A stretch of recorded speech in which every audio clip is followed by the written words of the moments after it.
Legacies of Obsidian by, there's no author name there or there, but I can tell you it's by Nerine Dorman and Catriona Ross from South Africa. And the art here is by Daniel Higu, which is just, beautiful. I'm taking it the wrong way around. Look at that, look at that. Look at a wraparound cover. Wow, awesome. Awesome.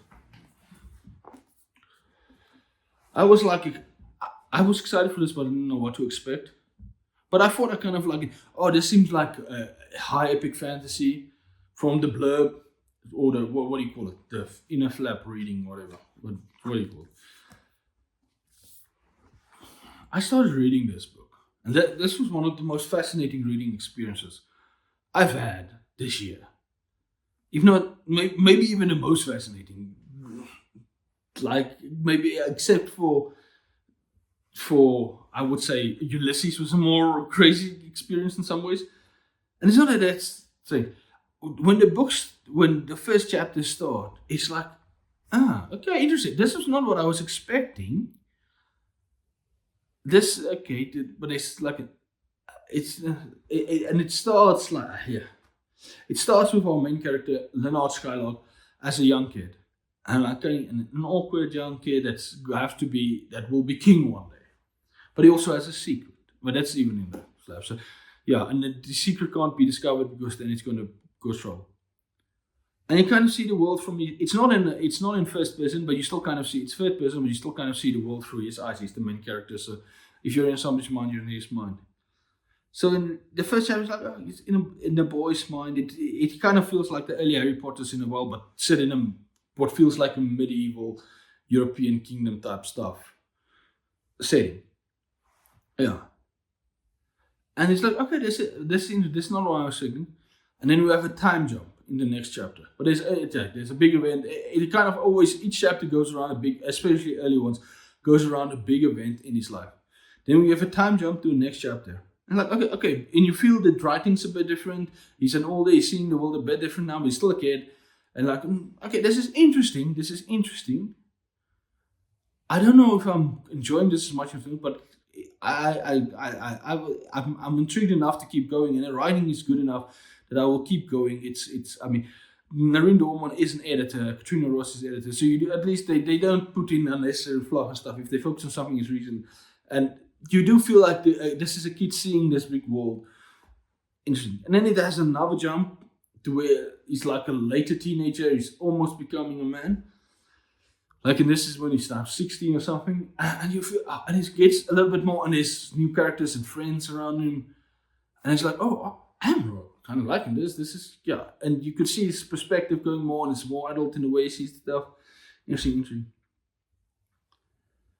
And I was like, I wonder am I enjoying this? Am I not enjoying it? I said even like, I am fascinated. It's sucking me in. I won't say this is the most compelling thing I've ever, but it's sucking me in. I'm getting more invested. I don't know if I'm going to like this in the end or not, but I'm getting more invested.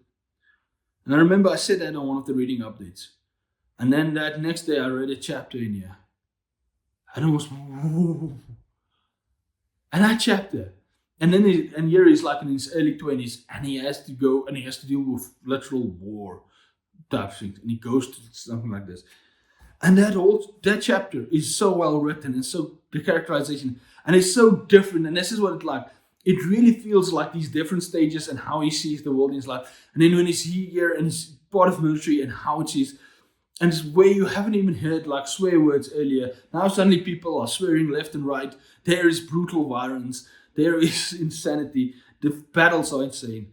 The characters are, and it feels like the chapter could have been ripped out of A Song of Ice and Fire, or out of Malazan Book of the Fallen easily. It feels like a flawless one. So my fascinating characters. The whole arc of that chapter is so amazing and unbelievable, and it transforms into something. And then it's like, this is what the original part. But now, because you've seen this kid's whole journey, this payoff when he's bigger just hits so much more. So now, okay, I see. You didn't try and grab us in the beginning. You kind of teased us only in the beginning, but you were building the stepping stones So that when this happens, and when he is there, and when he is a grown up and he has to experience the world in this manner, to having seen all of these different events through his eyes, uh, and through the eye, and him being the age that like it, he's always like that. He's acting exactly like a kid of that age, comparing age. So it feels always, you can see this how he changes and change, and then that chapter happens. And it's so amazing. And in some ways, that chapter is never quite as good as again, but but that turns keep getting, and keeps amplifying, and it's really great.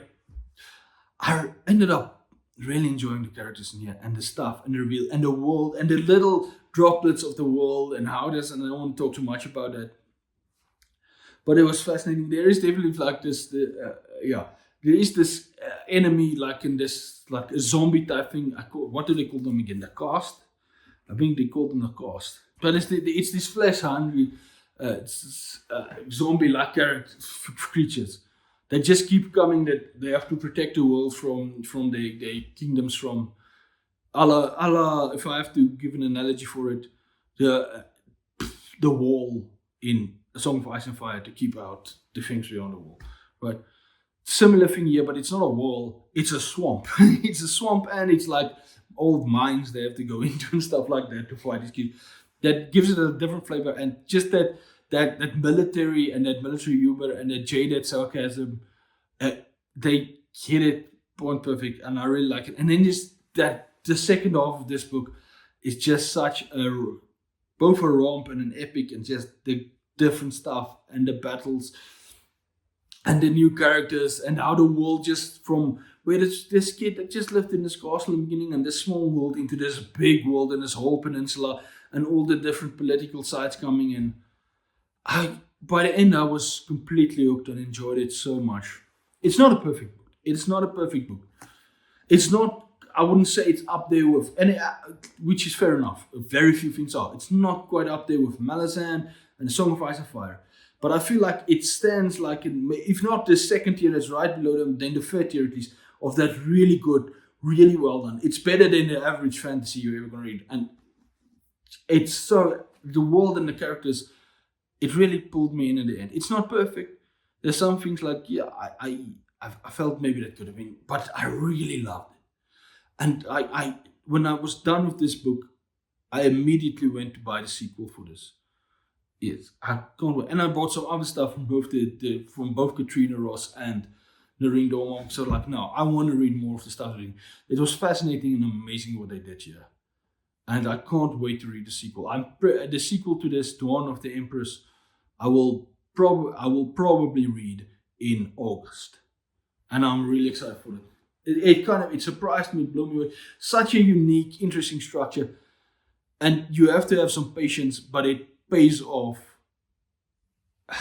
Amazing. Really, I could not. This is my favorite sci-fi or fantasy. Let's just say fantasy. I haven't really read South African sci-fi that I know. A little bit. Yeah, okay, so you could say sci-fi and fantasy. This is my favorite, if the sci-fi and fantasy or the speculative fiction genre in South Africa. This is my favorite one, South African one, so far. I really enjoyed it.